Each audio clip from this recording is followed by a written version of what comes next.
2017, and we're at the Monte Casino Ballroom in Johannesburg, South Africa. And we've heard from the speakers already this morning just how tough 2016 was. And I love Graham's hashtag of 2016 must fall. And if you listen to the experts such as Graham and Peter and Michael and the other futurists at USB and the people who speak on change, you'll hear that 2017 might not be that much better or possibly even worse.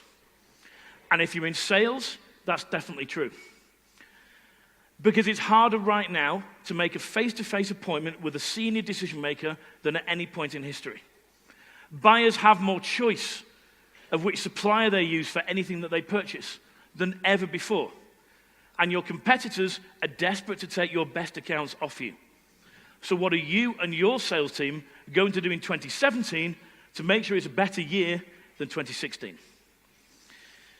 You see, for me, sales has evolved, and I think as salespeople we have to evolve with it, otherwise we perish.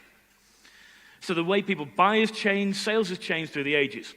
So if we look at very early on in sales, the 1960s, 1970s were the era of the old school salesperson.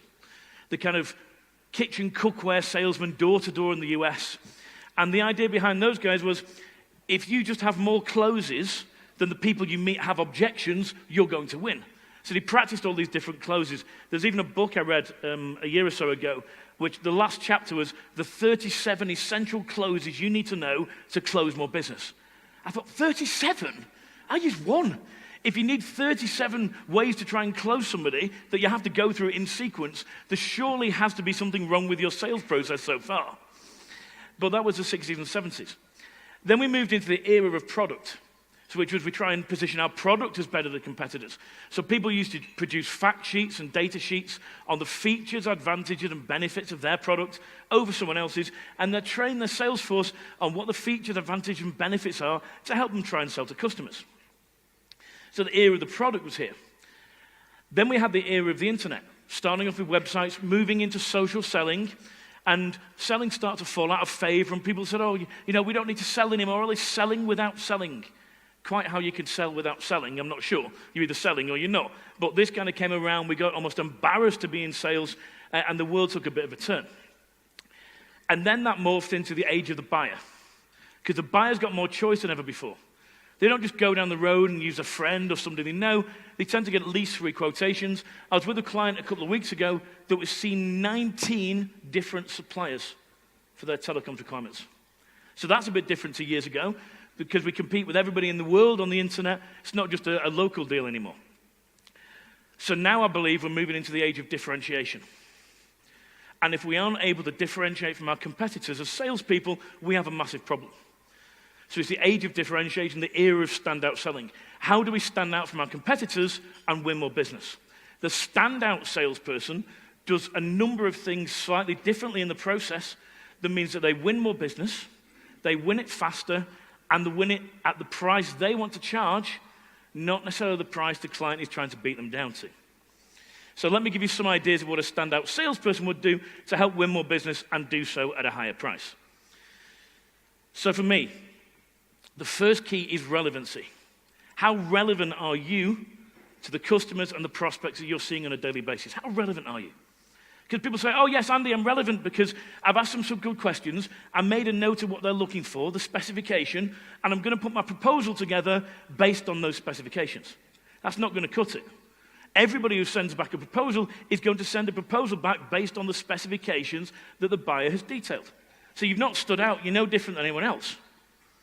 So now the buyer's going to play you off against each other, put pressure on your price, on your margins, and even if you do win the business, you win at a price where you're possibly just making money or you're covering costs.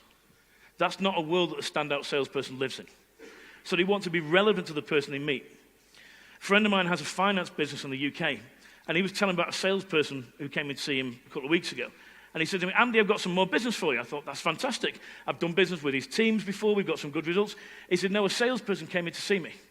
I don't see many people, but they were good on the phone. They got the appointment. They sat with me. Their first question was, tell me a little bit about your business. Now, 15 years ago, sales trainers trained that question.